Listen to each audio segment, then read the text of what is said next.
कुठली डिग्री आमच्या समाजात नाही असं नाही सर. 10,000 मेंढरात या कोपऱ्यावर थांबायचं आणि त्या टाकीजवळ मेंढर पाहिजे ती. फक्त एका आवाजावर 10,000 मेंढरातली आपलीच मेंढी आपल्या मालकाजवळ येते. हा एवढा मोठा इंजिनियर धनगर आहे, लक्षात असू द्या.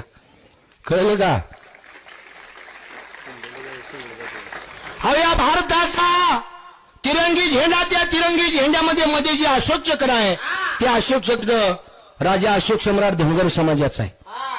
महाराष्ट्राची राजधानी मुंबई, त्या मुंबईला रस्ता धावणारा शिवरोबा धनगर समाजाचा आहे.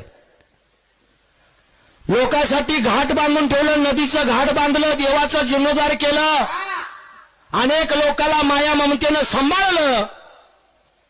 ती अहिल्या देवी होळकर राजमाता माझ्या धनगर समाजाची आहे. जगातला शेवटचा संत